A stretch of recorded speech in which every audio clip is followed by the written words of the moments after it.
Hey, we got Mr. Nightmare, man. Happy Friday. Make sure y'all give me your thumbs up. Let's go ahead and get into this video. Make sure y'all give me y'all opinion about these videos. Also, I do want to hear y'all opinion about it. You know what I'm saying? And yes, nigga, I was singing Yes, Jesse. I just love Yes, Mark Jesse. was a college student living in Indiana. His house was quiet and sat next to some woods. During the day, everything felt normal, but at night, the woods made the place feel strange. Behind his house, under the patio, there was a hot tub. That's where everything happened. It was Saturday night, March 29th, around 12:30 a.m. Spring break was ending and school was starting again soon. Mark had his three close friends over, Kyle, Keenan, and Derek. They were spending one last night hanging out. They were in the garage playing pool, blasting music, and drinking. Everyone was laughing and having fun. It felt like a good night. After a while, Kyle said they should go in the hot tub. It was cold outside, so the warm water sounded even better. Everyone agreed. They got changed into swim trunks, grabbed their drinks, and went into the hot tub. The warm water felt good as they talked, made jokes, and didn't pay attention to the time. Then they heard something. It was the sound of sticks breaking, like footsteps coming from the woods. It didn't sound like an animal, it sounded like a person. They all went quiet and looked around. Keenan tried to calm everyone down and said it was probably nothing. The others laughed, but it was more to stop feeling nervous. They turned the music up louder and tried to keep talking. About 10 minutes later, a man walked out of the woods. He stepped into the light from the patio. He was wearing a long black coat, white sweatpants, and a gaming headset. His eyes were wide, and his face didn't show any feeling. Everyone jumped. They yelled at him and asked who he was and what he was doing. The man raised his hands and said his name was Seth. He said he was 33 years old, and he heard them laughing and wanted to join. The guys just looked at each other, confused. Mark told him to leave, but he didn't listen. Instead, Man, you get your bitch ass on. Hey, yo, Cap. I got a cousin, bro. Me and him together, bro. If we weren't cousins, like, we got his daddy and my daddy were brothers. You know what I'm saying? Bro, we the same, bro. We get together, bro, and over with. Bro would have been booted out of there so fast, man. If you get your bitch ass on up out of here. Man, get your bitch ass on, nigga. Oh, no, you just came out the woods. Talking about some, can you hang with us? Nah, I got something you can hang with. Seth took off his coat, then his shoes, and then his pants. He was now in only his underwear. Then he got into the hot tub. No one knew what to say. Mark pulled out his phone and started recording, not for fun, but because the whole thing felt unreal. This was the footage he captured.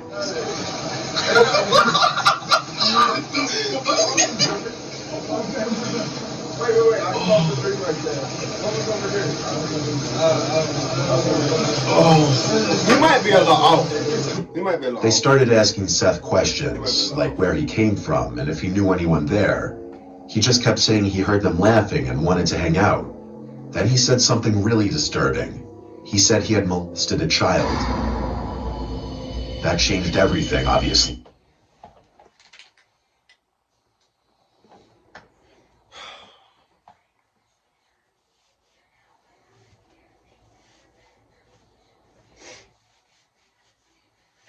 He would have got hit with so many motherfucking punches.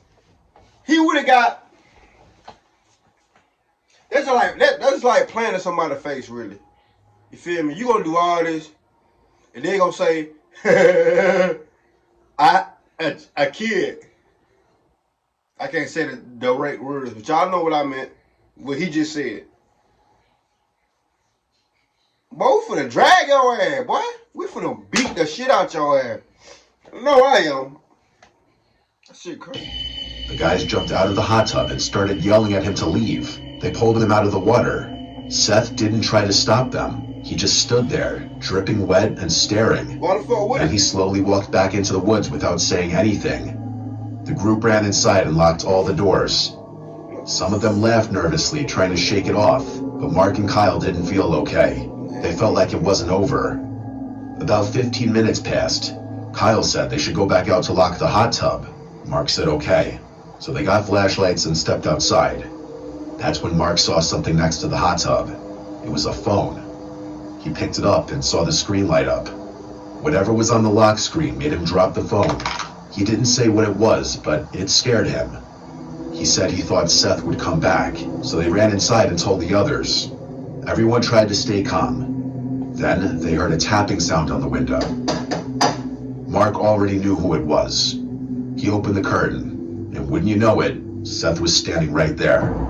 His face was pale, his eyes were wide open, and he had a creepy smile. He didn't say anything, he didn't move, he just stared. Mark yelled for Kyle. Kyle ran in and called the police. Mark grabbed a bat and went to the front door. He yelled for Seth to leave and take his phone. Seth didn't answer. Instead, he slowly walked around the side of the house. Mark followed a little bit and looked through the patio window. Seth was standing there again, staring inside. Mark told him the cops were coming and that he needed to leave, but Seth didn't move. He just slowly raised his hand and waved once. Then he turned and walked back into the woods. The police arrived a few minutes later. The guys told them everything. The officers searched the woods and found Seth standing alone, just looking toward the house. They arrested him for trespassing, and everyone thought it was over. But Mark didn't feel that way. A few days later, he saw a post on Snapchat from a girl who lived nearby. It was a video. It showed another man, not Seth, trying to break into her house late at night. That's what bothered Mark the most. It meant Seth might not be the only one out there. There could be more. They could be connected, and they might not be done.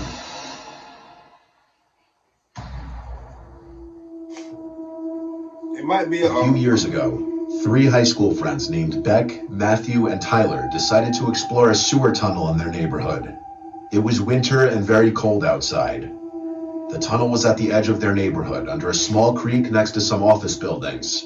These buildings were empty and dark at night. The boys had seen the tunnel before, but never went inside of it. It always looked creepy, and they joked about it, but deep down they were curious. That night, they finally decided to go in. They brought sleds with them, thinking it would help if someone asked what they were doing. They knew they weren't allowed to be there, but they wanted to do something exciting. Just as they pulled into the parking lot, a police car showed up. A police officer got out and asked what they were doing there. Someone had apparently seen them on the security camera. Tyler quickly said that they were just going sledding. The officer looked at them for a moment, then told them to leave. So they left, but only for a little while. After driving around for about 30 minutes, they came back. This time, they parked farther away, behind a building where no one could see them. They walked down a hill behind the buildings. They could see their breath in the cold, crisp air. They stood in front of the tunnel, noting how big, round, and completely dark inside it was. They turned on their flashlights and walked in. Turn off your light, everybody. Yeah.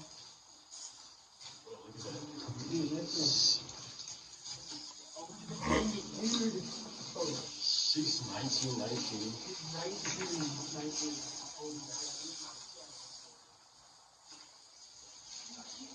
Dude, how did we even find this so quick? Oh my god. Inside the tunnel, the ground was dry. It was quiet, except for the sound of water dripping deeper in. The walls had graffiti all over them. Most of it looked old, but one thing caught their eye. A date was spray painted in large red numbers. 6/19/19. The paint looked newer than the rest, like it was done recently. That made them feel uneasy. Their flashlights weren't very strong and didn't shine very far. Still, they kept walking and acting tough, but deep down they were nervous. The farther they went, the colder it got. The temperature was dropping fast. Even though they were underground, they could still see their breath. The walls looked like they had ice on them. Big icicles hung down from the ceiling. Some were huge and sharp. Ain't no way I'm doing some shit like this. Oh, that's your light on these. I think I got it. What's that? Hello?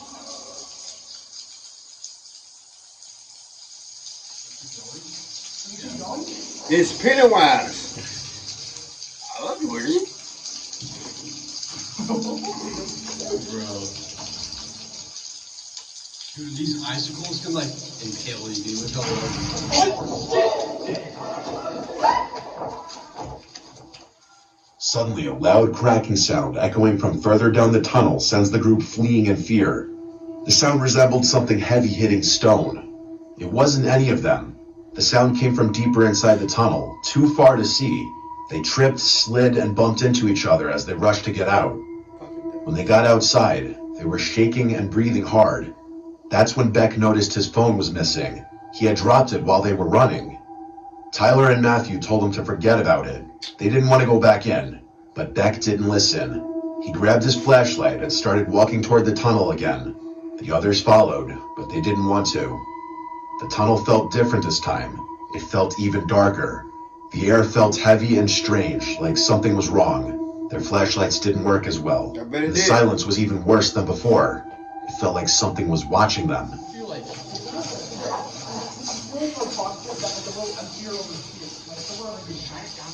Go over here this way. dude, that's where we fucking heard the noise. Do I have to go back there? Yes. You're going first, bro. We're not leading the way. Yeah, somebody else lead the way, please. No, it's your phone. At some point off camera, Beck found his phone. Afterwards, the group continued deeper into the tunnel investigating. And that's when they heard a sound. It must have hit like here.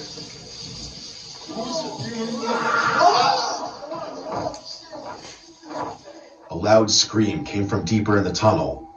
It echoed off the walls and felt like it was getting closer. They didn't wait. They thought it was over when they all got home. They were ready to move on with their lives. But late that night, Beck's doorbell rang twice. This was at some off hour in the night. When Beck's dad went to answer the door, nobody was there. This, of course, begs the question, were the boys followed home that night? Or was it simply a very unfortunately timed ding-dong ditch? That remains a mystery. The night left more questions than answers for the three friends, but they all heard the noises and of course got it on video. Perhaps it was something they weren't meant to stumble upon.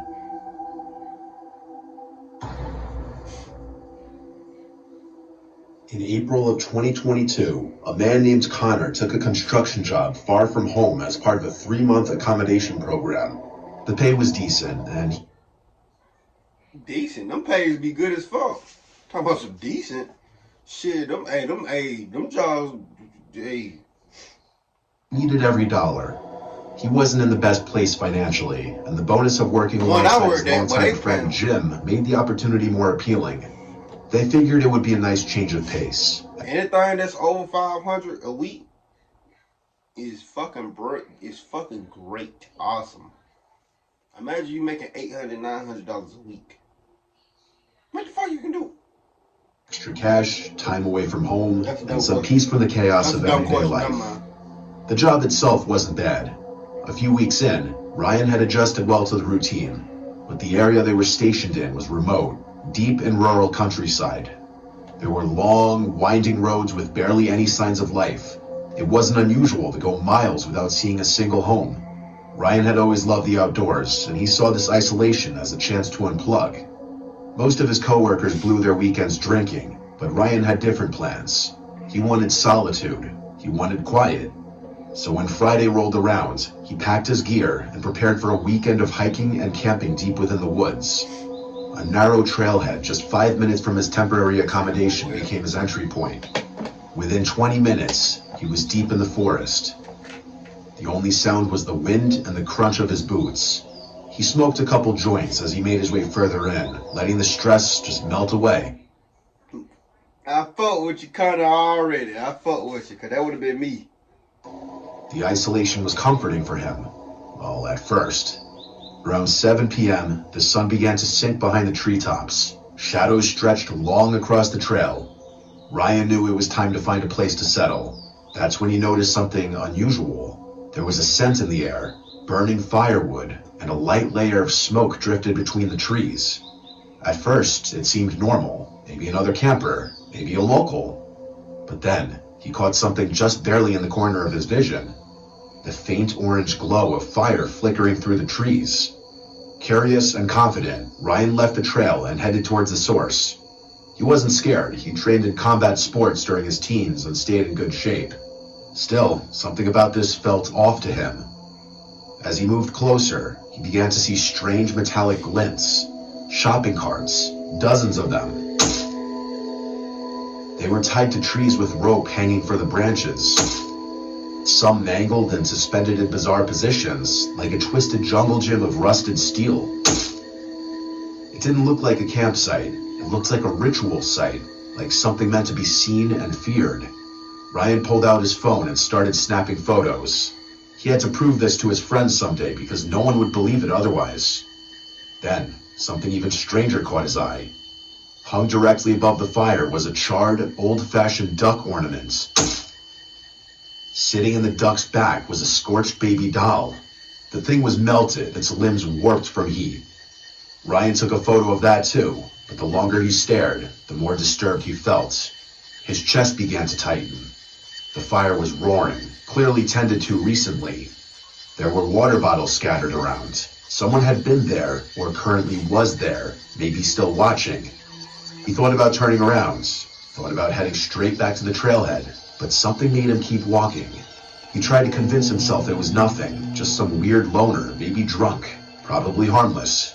Still, he checked over his shoulder more than once. 20 minutes passed, and he put real distance between himself and that eerie camp. But daylight was fading fast, and he needed firewood before it got too dark. He veered off the trail again, this time to gather supplies. He wasn't worried. He had emergency wood in his pack, but not enough to last the entire night. He needed more. After about an hour of preparation, Ryan had set up his tent and built a small fire. It was around 9 p.m. when he prepped a steak and potato meal in foil and nestled it in the glowing embers. He smoked another joint to dull the anxiety, and for a while, everything seemed okay again. With his meal finished and the fire crackling, Ryan settled in for the night.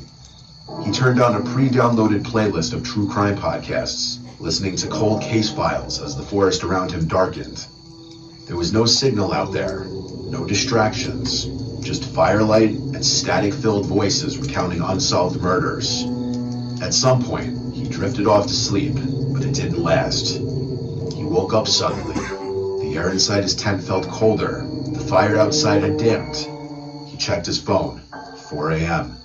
He didn't know what had woken him up until he heard it. Whistling.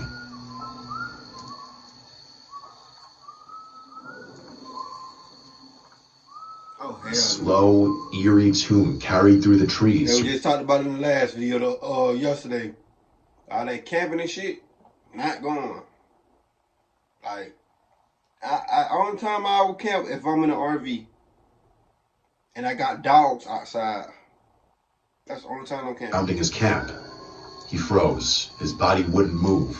It was like something inside him had shut down.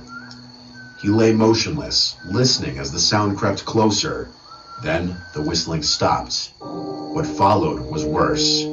Soft footsteps, fast, light, and quiet, circling his tent.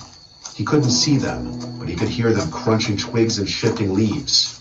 His heart pounded in his throat.